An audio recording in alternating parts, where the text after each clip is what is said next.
In today's video, we're going to talk about profit and more importantly around how do we measure profit, as well as what is the importance of profit and who is important to. First things first, definition of profit. Profit is total revenue minus total costs.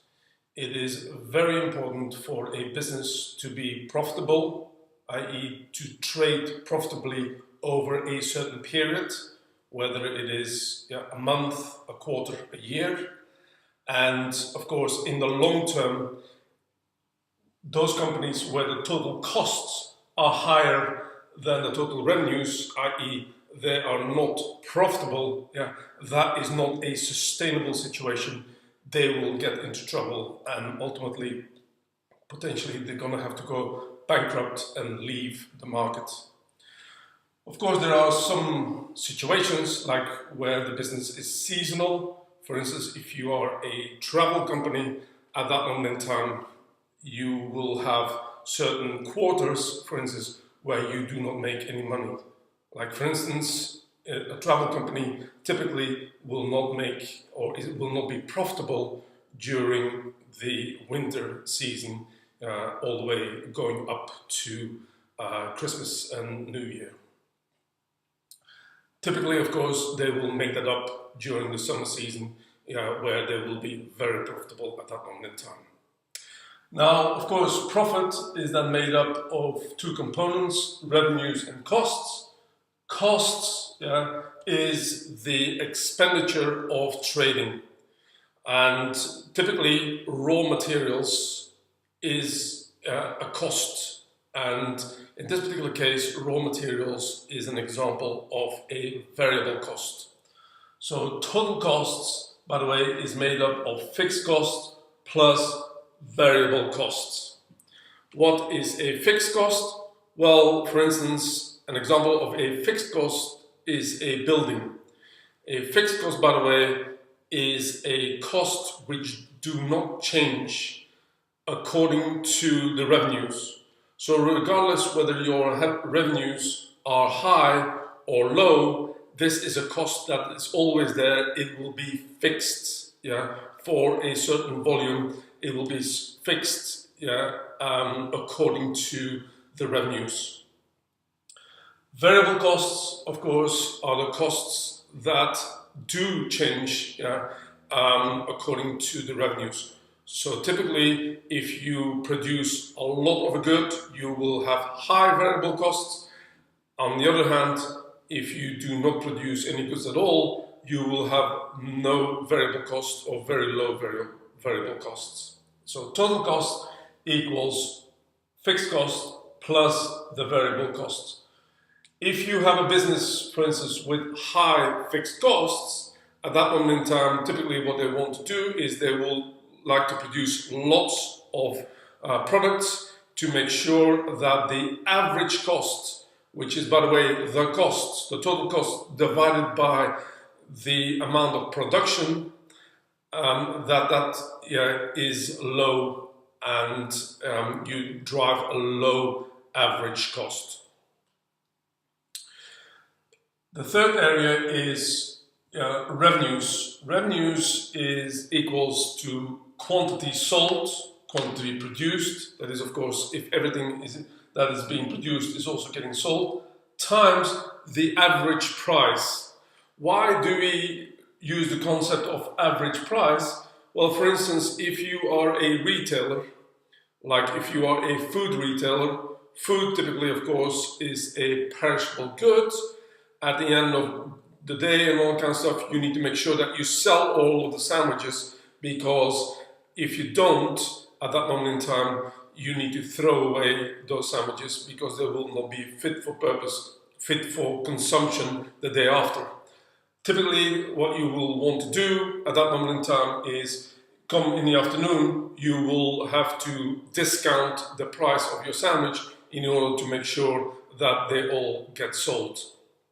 The same, of course, if you are in non-food retailing. Typically, if you are selling clothes, what you want to do is you need to make sure that you have room for the new stock. So what you will be doing is you will be discounting the current stock in order to make sure that you get rid of it, and hence the concept of what we call average price. It is the quantity sold times the average price. So why are profits important? Well, very, very simple. Profits are typically being used in the business world as a measurement of success. Is this company profitable? Does it make high profits?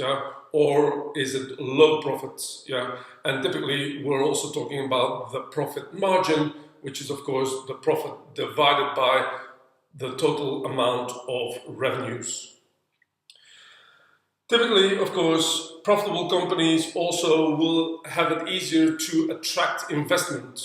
That could be maybe new shareholders coming into the business, and they will happily put some investment on, or profitable companies will also have it far easier to attract bank loans if they have a specific project that needs invested in or investment.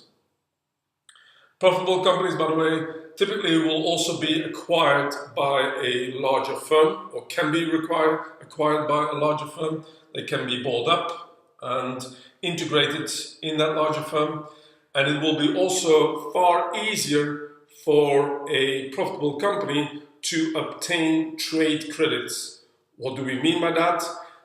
For instance, it will be far easier for suppliers to a particular company to basically give extra credits, i.e. a longer period of time during which the company, for instance, can pay the particular supplier for the raw materials, and therefore it's easier for them to obtain trade credit.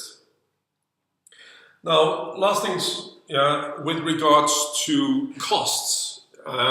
So if we have typically a diagram, a graph around costs, then what we'll see is the fixed cost, by the way, will be a horizontal line at the level of the fixed costs. And as you can see, if this is the volume of production versus the total amount of costs, that you always need to pay that amount of fixed cost as a business. You do not have any choice whether you produce very few goods or whether you produce a large number of goods. Of course, variable costs, if you do not produce any goods at all, then at that moment in time your variable costs will also be zero. So for instance, if you are a coffee shop and of course you make coffee with coffee beans, if you do not sell one single cup of coffee, at that moment in time, you will also not pay any coffee beans, and at that moment in time, your variable cost will be zero. If you sell lots of coffees, at that moment in time, of course, your variable costs will grow.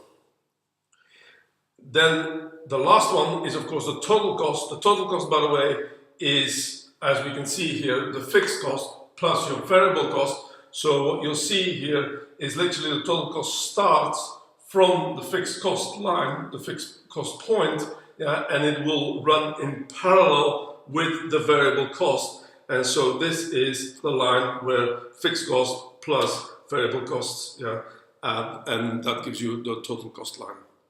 I hope this makes sense, and I'll see you later.